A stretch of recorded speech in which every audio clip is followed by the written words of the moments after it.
Hi, I'm Hailey. You found the Knitweekend podcast.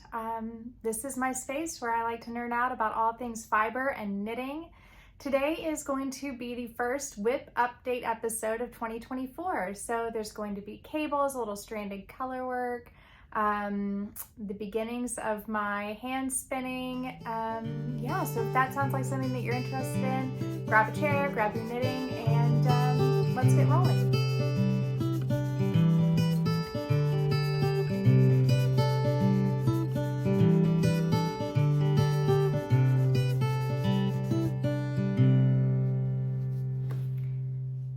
So let's start with a little beginning of the year introduction.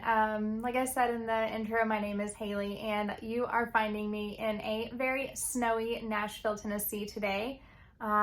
This is highly unusual for us. We do not get that much snow, maybe once every couple of years. So I think we've got about 6 inches so far and it's still coming down, which is a very exciting thing to wake up to. So this morning has been quite dreamy. We've had the snow outside, we've had some jazz on the turntable, and I'm just spending some time with my knitting. Also took a little time for yoga, did a little spinning, and I am today working on a closet clean out project with the hopes that it will one day become my knitting pantry, as Hannah likes to call it, which I love. So anyway, that's what I have been up to today, but I do have quite a bit to share in terms of kind of a season 2 preview as well as all the knitting details. So I will make an extra effort to include timestamps below. If you are just here for the knitting and you don't want the chat, then go on and skip ahead. I will not be offended. But if you enjoy chatting, which I'm here because I like to talk about knitting, then stick with me for a few minutes before we get to the WIPs.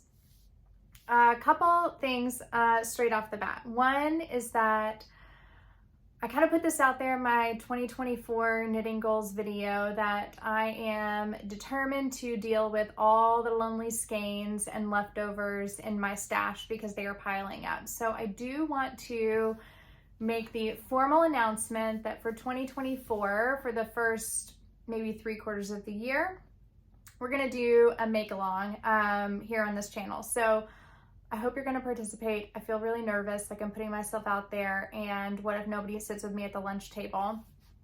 But several of you commented on the video that it is something that you're interested in. So we're gonna give it a go. This is going to be, I'm gonna call it more of a project than a cowl because it's going to run from now until September.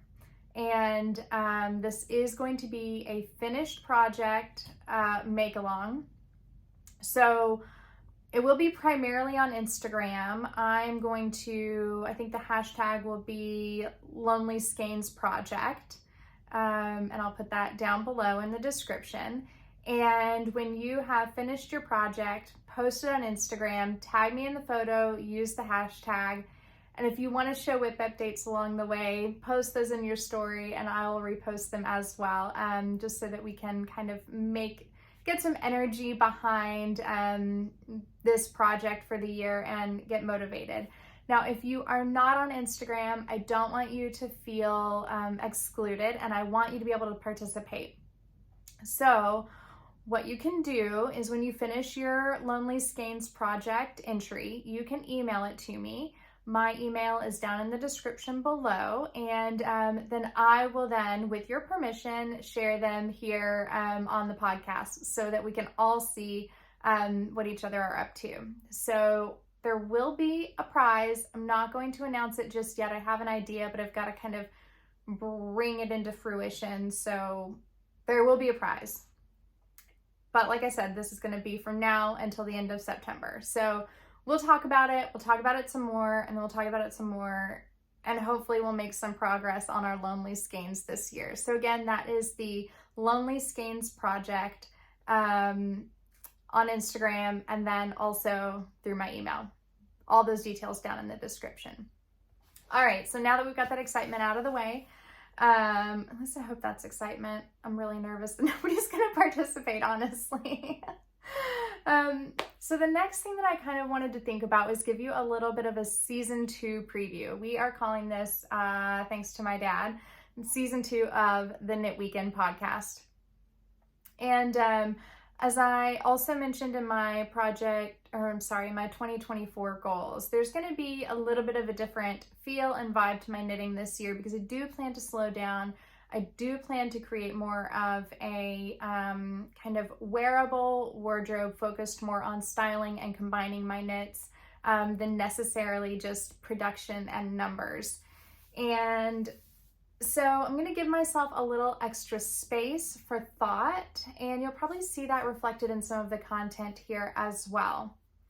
I have some ideas of some fun topics, well, fun to me, but I'm a big nerd, that we can talk about and throughout the year, just to kind of keep bringing myself back to my goals. Hopefully you find some benefit from it as well, because this isn't just about me, it's about you and this community.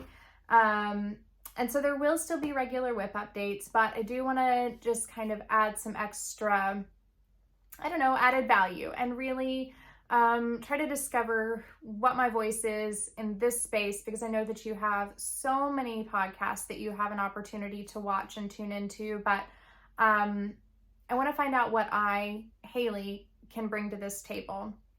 So I've had my friend Victoria, who is 512, God, Victoria, I can never get this right, 512 Knits on Instagram. I really hope that's right, or it's very awkward because I just had coffee with her yesterday. Anyway, she has on more than one occasion said that I am probably one of the more meticulous and intentional knitters that she knows. So I'm just going to embrace that. I haven't really maybe shared as much about that on here, but I do put a lot of thought and planning into my knits. I am not a spontaneous cast on person. I agonize for weeks over what to cast on next when it comes to big projects. So I'm going to try to do a little bit more sharing about my thought process, not just here's the pattern and here's the yarn, but also here's why I'm choosing this yarn, and here's why I'm choosing this pattern, and why I'm choosing to use them together. So anyway, I'm curious to know if any of these podcast / content ideas are interesting to you. Oh, I see this happening behind me. That brings me to, I did have a request to make sure that I introduce my co-host in each episode. So I'm going to do that as she shows up for work. This is Sweet Georgia Brown. She also goes by Georgie. She is an 8-year-old Burmese cat who lives here with my husband and also her brother, who she loathes, Buster Brown, who's our dog. So anyway, you will get to know her throughout the podcast, I am sure. I am collecting blooper reels of the messes and chaos that she creates, and one day I will, I think, probably share all of those in a little compilation for you, because I know that she is a much beloved part of this podcast. I know that you all show up for her, not for me, but that's okay. She knows that too. She tells me all the time. Anyway, getting back to the work. Have some podcast ideas that I'm interested to know if you all would be up for or find value in. So things like, recreating store-bought knits. I've got some favorite sweaters that I would really love to recreate this year. Styling my knitwear, because I find that often I just wear it, but I don't really style it. I really want to focus more on styling my knitwear this year. This was a request. So Inspired by Fiber on Instagram asked me to please talk about yarn substitutions. So I definitely have that one on the list, and I know that's a big topic. I'm still kind of gathering my thoughts on it, but anyway, maybe some bucket list yarns or essential knits for your wardrobe. And then the one that I'm a little scared to even go with is knits I don't wear. There's a few obvious reasons, and also I just don't want to offend anybody, but I'm willing to talk through it with you guys, and I hope we can approach it from a compassionate place. So if any of those ideas sound interesting to you, let me know in the comments below, and we will kind of get some thoughts together there's no we. I guess maybe Georgie does have some thoughts, but not many, and they're usually around food. But we will, Georgie and I will get some thoughts together and come back with a podcast for you on any of those topics that you might be drawn to or interested in. All right, a couple other things. It's funny, the camera is trying to focus on her, but it's just getting the back of her head. It's really distracting. A couple other things to share with you that are exciting or coming up. One is that there is a new fiber shed project in the works in the Tennessee and Kentucky area. This is being created by Hannah, who I previewed her book in a previous episode, Slow Knitting. So she has done a lot of work in the communications and marketing area for many, many small regional mills. And she is starting, along with a partner, the Greater Cumberland Fiber Shed. I wanted to make sure that I said that correctly. The Greater Cumberland Fiber Shed. You can find them on Instagram. You can join their mailing list. I already have. I'm excited to see what they come up with. I think that's going to be a huge benefit to our area where fiber is really not super accessible. Let's see. The other thing, Gil, who is just an incredibly sweet viewer, she asked me if I would please show how I use the MarkUp tool to keep track of my patterns. So in the last WIP update, I talked to you guys through how I handle my cable charts, and I mentioned that I do color code them. I use everything on my iPad, and I use the MarkUp. So Gil, I will show you that. I'm going to put that at the end of the episode so that you can see how I do that. And finally, just a brief spinning update because I haven't really made that much progress. You can see behind me, I have now acquired my own e-spinner. I went with the Ashford e-spinner 3. It is still waiting to be assembled. That is on the to-do list for the next couple of days. In the meantime, I have been spinning up using the electric eel wheel that Victoria has so graciously loaned to me. I have been spinning some Corriedale. Let's see, is it going to focus at all? Let's try this again.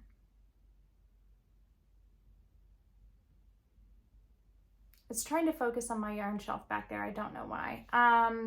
If you didn't get this in focus, I will just put a photo of it in. So I am still very much getting the hang of consistent drafting. I don't really know what to expect, and I think I can't really tell at this point with my experience until I apply this. So I have one bobbin done, one bobbin on the wheel, and hope to get that applied soon. I still have yet to apply the first two bobbins of the Teeswater that I spun up a few weeks ago when I first started. And that's mainly because I couldn't really figure out an apparatus to hold the bobbins for me to apply. But now I do have a Lazy Kate, and so I will work on getting those applied. Finally, and to the anticipation of Laura, I'm sure, Laura, you asked me to please wear my Highland slipover and give you all the details. So do have on my Highland slipover today, as promised, Laura, and this is a pattern by Ozetta. Also Hailey, she spells it the right way, which I very much appreciate. Am I talking really fast today?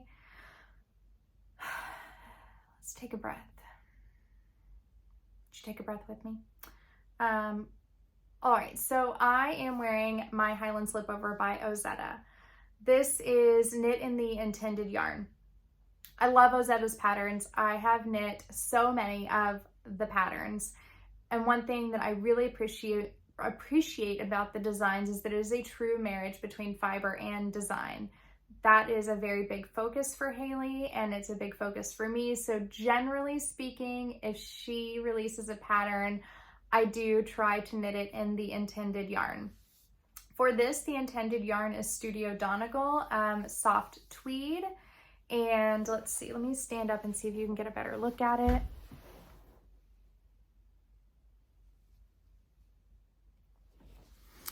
It is just a gorgeous, wonderful yarn. In fact, it is probably the first yarn that I used that really made me fall in love with fiber and yarn and really try to start understanding fiber selection or yarn selection when it comes to patterns. So this is, looks like it would be a really kind of coarse Aran yarn, but it's not. It is actually does have merino in it, so it's quite soft. It's worn very well. It is knit on a bit of a tighter gauge for this yarn, so it has some structure and some body, and that also helps to cut down on the pilling. I have never depilled this, and again, you can kind of see there's a little bit, but not a whole lot. And I'm really satisfied with how it has worn over time. A few things about this pattern. One mod I made is I did put in a contrast color on the inside. That is just left over from another project. I don't even really know what it is. I just thought it would be a really fun little thing to do. I'm not sure if you've ever heard of Boden. They're clothing company from the UK, and this is kind of one of their trademark things that they do, is they like to put a lot of contrast color on the inside of garments. So that's who inspired that. This was really easy to do. So this is a folded over neckband. It's picked up from here and then knit up and folded over and seamed together. So this is super simple. If you guys want to recreate this at home, all you do is knit halfway in the first color, switch it, and then knit the rest in the contrast color. It could not be more simple. The other great application for this is if you're afraid you're going to play yarn chicken, then it's a great way to, excuse me, it is a great way to kind of have that little bit of extra yarn left over for another place in your project. And then the other thing I would like to use this for is if you have a really coarse yarn and you're not sure that you want it next to your neck, then using a soft yarn inside the collar will really help with that. So just a couple tips there. Other fun things about the sweater, I don't know if you can tell, but this side has a sewn Italian bind off with setup rows, and this side has no setup rows. So I had fully intended to go back and rip this out and put the setup rows in, but I never did. So they wear a little bit differently. This one definitely has, sorry, I'm looking at the garment as I should be looking at you, but it's hard when I'm talking about it, so you'll forgive me. This side definitely has more of a firm structure, and it has held its shape a little bit better over time. This side you can kind of see is a little more wavy. So just a plug that it is worth the extra time that it takes to put in those setup rows if you want a garment that is going to be wearable for a long time. So Laura, I hope that that is the information that you needed to decide to cast on your Highland Slipover. I love it. I highly recommend the pattern. There was only one little scary place in the pattern for me. It's directly after the cast on when she says, break the yarn. And I'm going, what? No, too soon, can't do it. But just trust the pattern and you will be just fine. All right, so I guess that brings us into project updates. So if you are just coming back and you've missed all the chat, then we are going to jump into WIP updates. I'm going to do finished object at the end, mostly because I left it in another room. I'm going to have to go get it. Let's see here.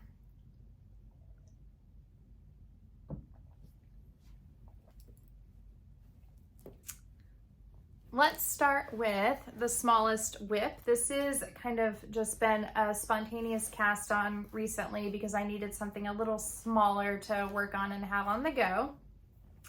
This is 100%, well, it's been on my list. If you have been with me for a while, then there's an episode back in, gosh, I think April maybe, where I had knit the Lalu shawl by Sari Nordlund, and I really wanted a beret, a matching beret to go with it. Last week I was watching Stitchcraft, Leah's podcast, and she was showing off a beret she had knit, so I had to just go for it. This is the Bisbis beret by Sari Nordlund, which is going to match my little cable and lace scarf. And I am knitting this in, do you recognize this yarn? You've seen it a few times. I am knitting this in Knitting for Olive, Merino, and Soft Silk Mohair held double. So consider this my first entry. Well, it's not done, but my first kind of project for our Lonely Skeins project for the year. So I kind of pulled this out of my bin, which is cleverly hidden behind my share where you can't see it, with all the leftover yarn quantities, and cast this on. It is started at the I-cord. It's the funniest little pattern. Look at this. Let's see, it's still finding my face. Goodness. It is started at the top of the I-cord, which is just adorable, and then it's knit from the top down. So the increases are a bit of a spiral. And I've completed the increases. I am getting, and actually the most of the beret body, I don't know what the crown, I guess. And I'm getting ready to go into the decreases for the beret. So this will be a fun way to style my accessories or my knits. It matches not only my Lalu shawl, but also my poppy tee. And it is working toward not one, but two goals of using up Lonely Skeins and also styling. So excited to kind of get this project off the needles for springtime. I think it will be a really great kind of fun, whimsical addition. I have never worn a beret. I don't know if I can pull off a beret, but we're going to find out together. It looked so cute on Leah. So I'm going for it, and we'll see where we end up. Okay, let's see. This is my WIP basket. Don't judge how messy it is. It's, it is what it is. Next project that I will share with you is, and I'm realizing as I'm pulling this out that I really should have finished the next row, because it would be a lot easier to show to you with one more row finished. Okay, hang tight. I'm gonna knit a row and then I'll be right back.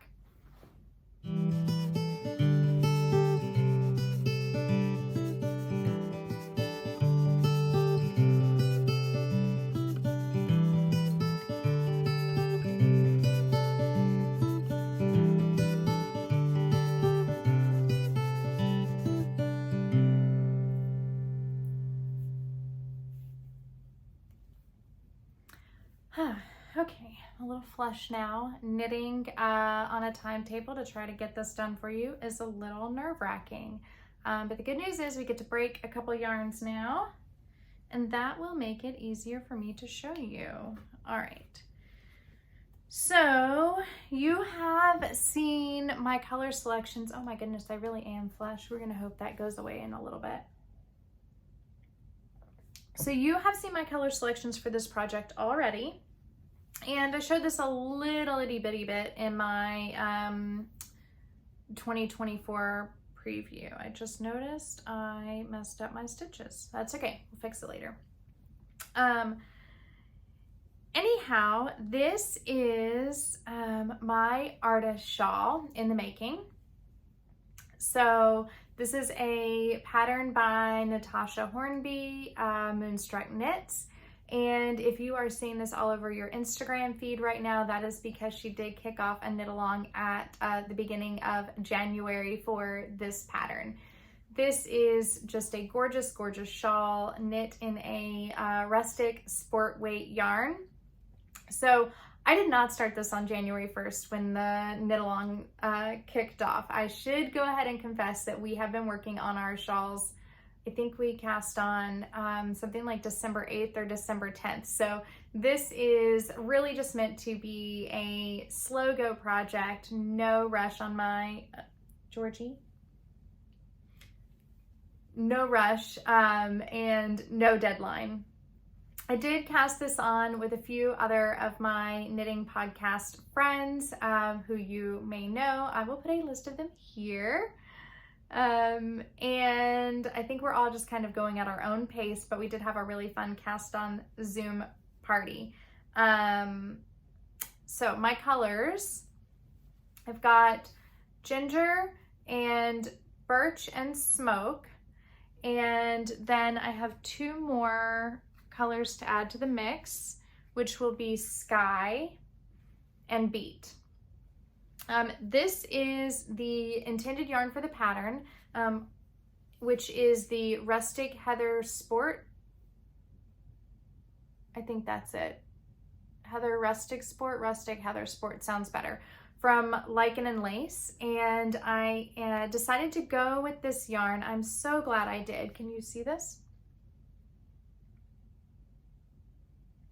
Hopefully that gave you a little bit of focus. It is a single ply mill spun yarn, so it does have a lot of texture to it. It has a lot of interest. I am just obsessed with it. I have so enjoyed working on this project. I cannot tell you. I've heard this yarn compared to Let Lopi, but I find it to be softer. I do find it to be a little bit spongier. And it is meant to be like a substantial shawl. It's not meant to be super light and airy.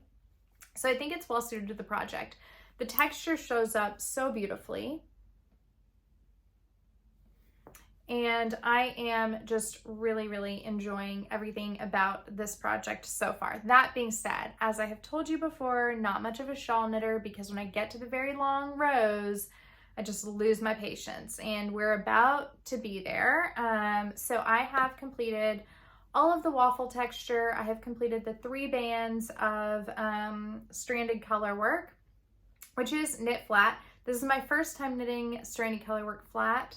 As I mentioned in my 2024 goals video, the technique that unlocked this for me was learning how to purl continental so that I can hold one color in one hand and another color in another hand, and that has just made this project go so much smoother for me.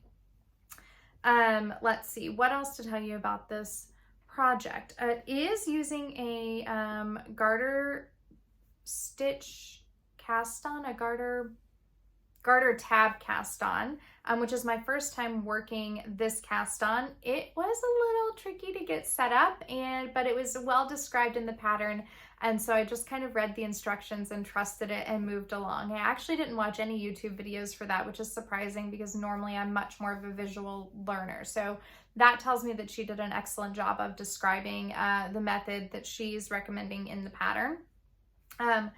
And then you launch into the waffle texture, which was really fun to watch it grow. Next, we get into the mosaic band, which is just the really incredible part of this project. So I'm very excited to kind of dive into that eventually. This is kind of a back burner project, so I just pick it up every now and again. It's definitely not one of my more active WIPs, but I am noticing now and looking at this that I definitely have a color theme going on, don't I?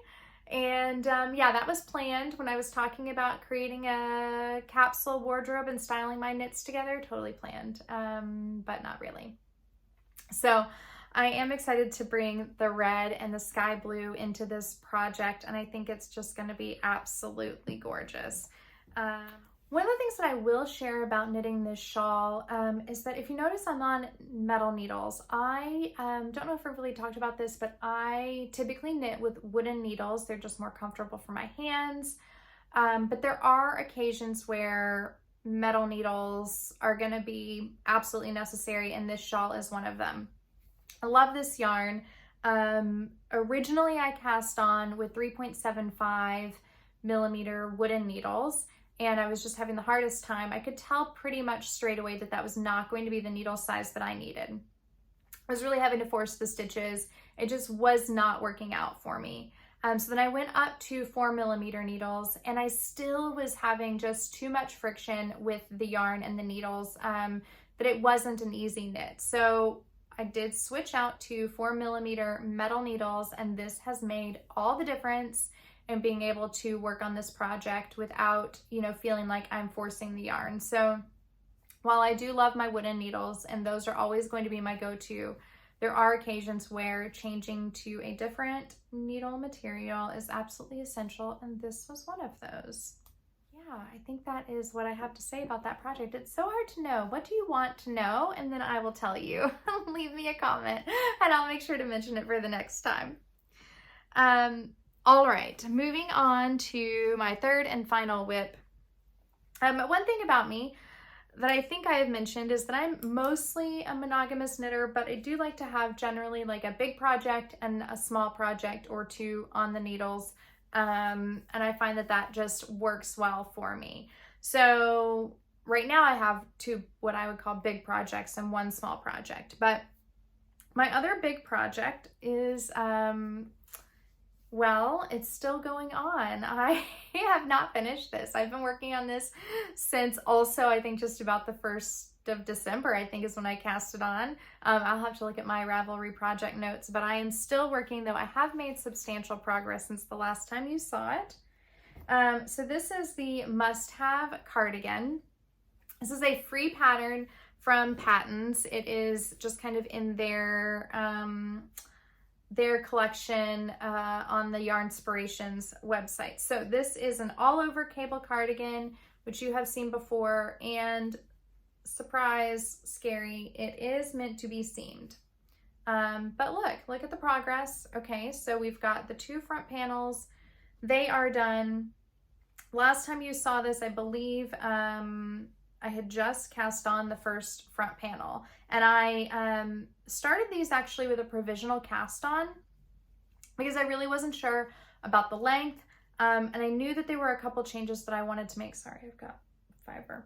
I knew there were a couple changes that I wanted to make this pattern a little more modern, because to me in the pattern photos it looks very dated, but I chose it because I really did like the traditional look of the cables that are on the project. Let me see if you can at all see those. It's just a very classic cable, 2 very classic cables, and then also a wrap stitch, which incidentally, I love working this wrap stitch. It's so fun. Every time I come to this wrap stitch and I get to do it, I'm like, yay. So anyway, 2 front panels are done.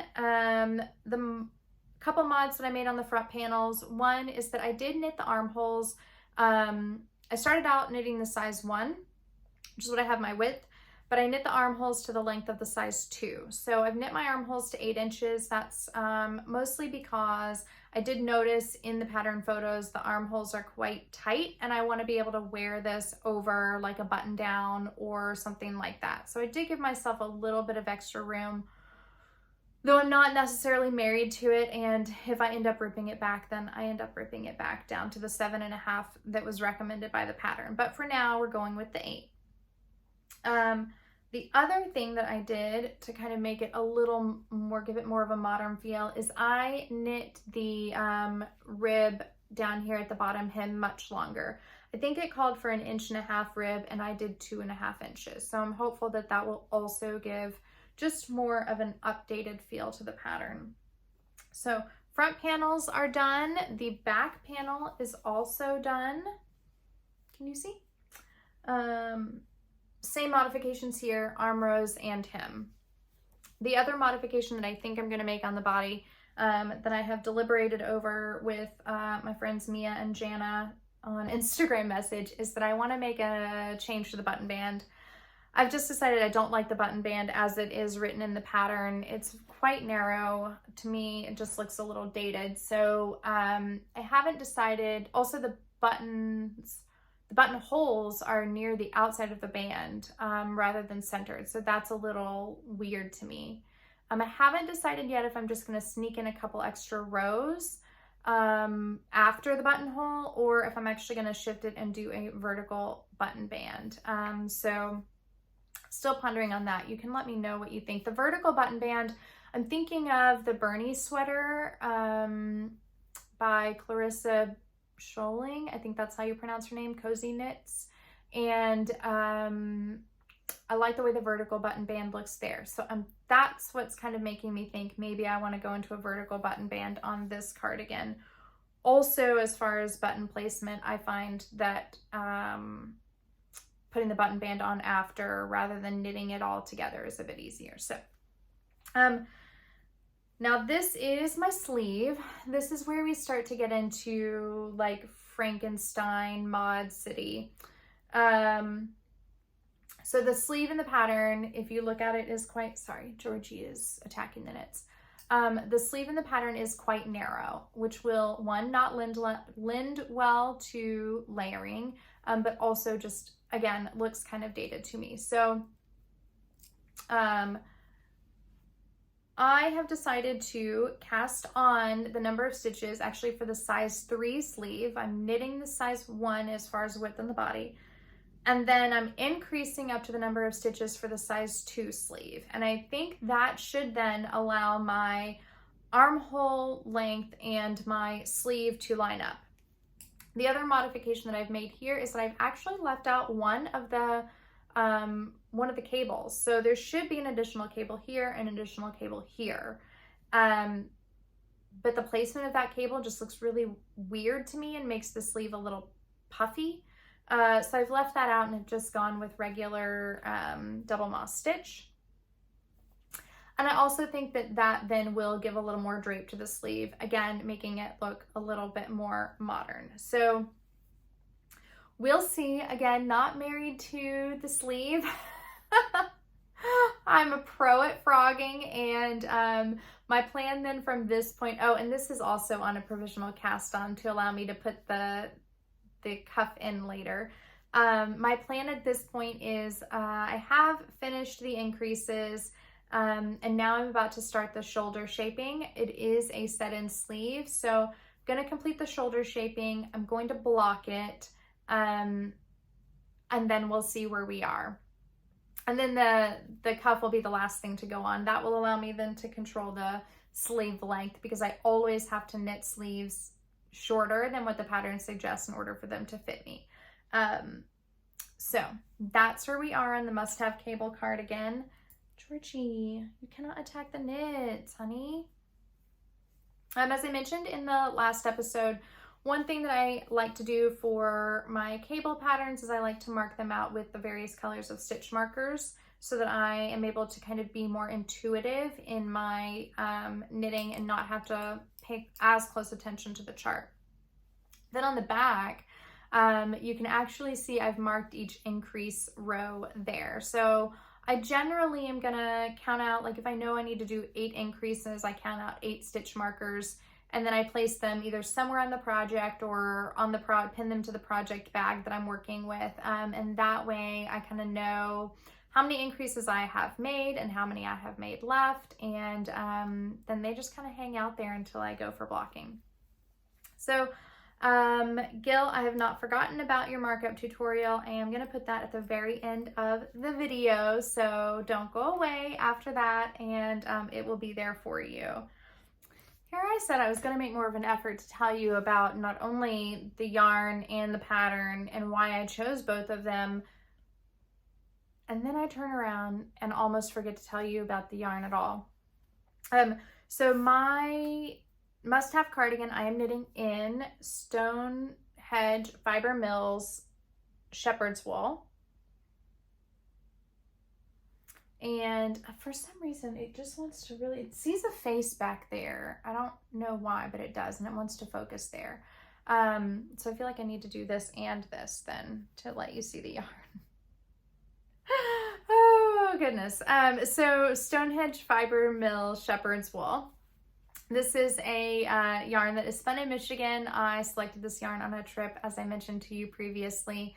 We were able to visit the fiber mill, but more importantly, I chose the yarn for my stash, that was why, but more importantly, why did I choose this yarn for this project? So this yarn is merino, 100% merino top. So it's very even, it's very balanced, it's a very round yarn, which means that it has really good stitch definition, which, depending on what you're going for in your cable project, generally a lot of people choose yarns with really good stitch definition. I have knit cable projects where I intentionally wanted less definition, and so I knit a bulkier cable, but in a more intricate cable, especially something with seed stitch or moss stitch, generally speaking, you want something that's going to have a little more stitch definition. So this yarn has great stitch definition. It's very hard to say so many times when your throat is very dry. And also with it being merino, then I thought it would be a good opportunity for it to be more of a 3-season knitwear item, because it is not going to be as woolly of a wool and as insulating as something that is woolen spun. I'm hopeful that knitting this out of the merino top, I am going to be able to wear this spring, winter, and fall. Spring, fall, and winter. And so that's why I chose that. And also just the navy, like what a great classic element to add to my wardrobe. So anyway, that's the yarn for the must-have cardigan. All right, I am back now. I had to take a little break and get my first finished object of 2024. Feels really good to just be like halfway through January with already a finished object, but I cheated a little bit. So last year in January, and also this year in January, I found myself knitting a massive cable sweater. And I was seeing everybody pop up with these finished objects on Instagram, and I was just sitting there trudging away on my cables. And this year I decided that I was going to give myself a little January boost and cast on a smaller accessory project. So I cast this on. This was my New Year's Eve cast on. And this is the Patent Loop Neckwarmer. By Other Loops, who's, I believe, a Danish designer. It is knit up in the recommended yarn, which is Gepard Garn Eco Cashmere. I purchased this yarn when we were in Copenhagen, and it was definitely a splurge yarn that I wouldn't have purchased ordinarily, but you know, when you're traveling, what are you gonna do? You're gonna buy the most expensive yarn you can find. Actually, it was not that bad for cashmere yarn, and I really love that it is recycled. So that was very cool. This is just a all over brioche knit, and I have to confess that this is the first time I've knit brioche in probably 2.5 years. I took on, or tried to take on, a brioche project very early in my knitting, and it was way too early. It became impossible for me. It was the camisole number 3, which has these lovely like kind of design elements involving increases and decreases in your brioche, and I could not do it.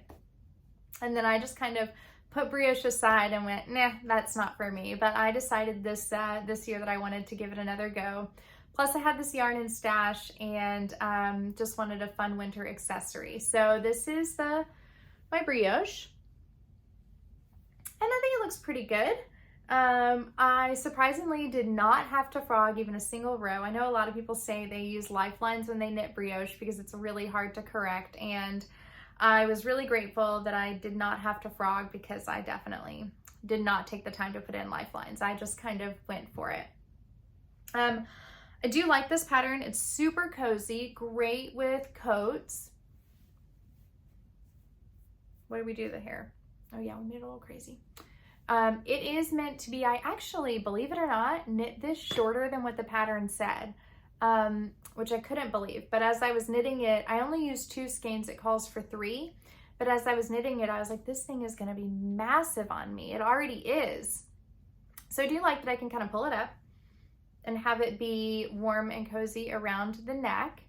I will say that I wore this on Friday and I was really chilly in my office, so I just kind of kept it on all day. And the longer and longer I wore it, the saggier and saggier it became. So I don't know if this is a trait of brioche, that it just tends to open up and become saggier, or if it's the yarn because it's cashmere, so it's just going to continue to soften and drape. Or I did use the recommended needle size, which typically I have to go up a half needle size to a needle size. So I did not gauge swatch for this. That, full disclosure, did not happen. So don't know if it's a gauge issue, but no matter. I mean, it's just a fun kind of winter accessory and tucks into my coat pretty nicely. So if you are knitting this and you want it to be a bit firmer and not quite as drapey, maybe either go down a needle size or take maybe a couple of the stitches out, and then you'll have something that just fits a bit closer in. But I feel like I can safely say that you could knit this with 2 skeins of the Gepard Garn Cashmere rather than 3. So now I have a 3rd skein to add to my lonely skein project. Maybe we need a matching beanie or mittens or something like that. So anyway, first finished project of 2024 under my belt. I'm feeling pretty good about it. Yeah, so I think that nearly wraps us up. On a personal note, my dad told me yesterday that he'd like us to get to 3,000 subscribers by our first podcast anniversary. So we're very close to that. We're at like just over 2,900 this morning, and we've got about a month left for the podcast anniversary. So I have a big ask from you. If you have enjoyed this episode, or if you've returned to this channel more than once, make my dad happy and please subscribe. He is anxiously watching my subscriber account. And if you aren't subscribed to YouTube, or you don't have a YouTube account, consider making one. It really helps. And if you've already subscribed and liked the video, thank you for subscribing, and just give us a like so that other people can find the podcast. Okay, well, I guess that's really all for today. And as we say in the South, let me let you go. I'll see you next time. Hi there. Okay, we are going to talk through how I use the iPad to keep track of my cable patterns. A couple things to note here. This is a free pattern from Yarnspirations. This is the must-have cardigan. And so I am not giving away any details about a paid-for pattern that you cannot go and get online. The second thing to note is that this is by request of a lovely viewer, Gil. I am not a tutorial person. I'm also not a hand model, as you can tell. So we are just doing our best here. You will have to please forgive any quality or sound or lack of instruction that is missing, but hopefully this gives you a better idea of what I was talking about in the last episode. Okay, so usually I tend to not print my patterns, and I work them here on my iPad or on my phone. I'm an Apple user, they own my life, and so everything is on my iCloud. By the way, if my hands look blue, it's because it is terribly cold outside today and I am freezing. In any case, you can see here that I have different little notations and highlights and all that sort of thing to help me keep track of where I am in my pattern. These are my notes to myself. Specifically, what we were discussing previously was how I utilize my MarkUp tool to keep track of cable patterns.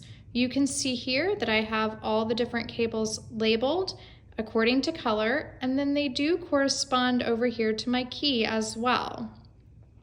So that enables me to have more of a visual reference. It keeps me on track so that I can see, okay, here I'm working the same cable here I'm working the same cable that I worked back here, and vice versa, and then this cable needs to be different.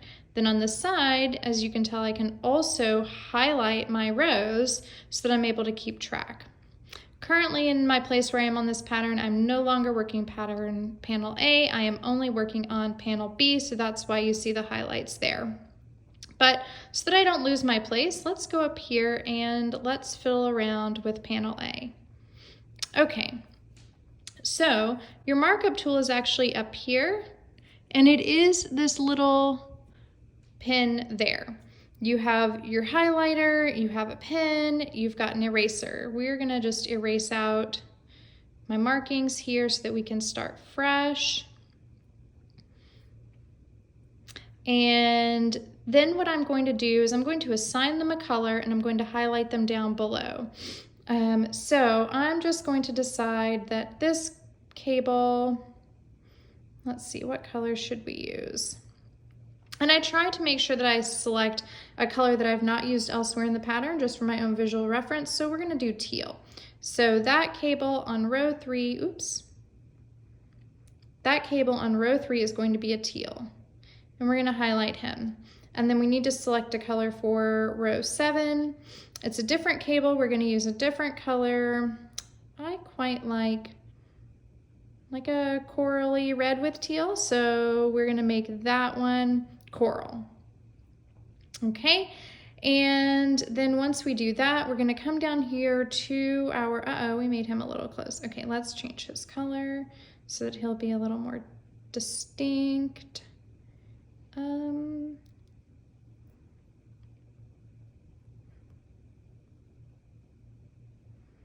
We're going to make him then, what was he before? I don't even remember. We're just gonna make him like a cobalt blue. Hopefully he'll be a little more distinct than the blue down below. Yes, okay, so now I can definitely tell those are 2 different shades of blue. I'm good to go.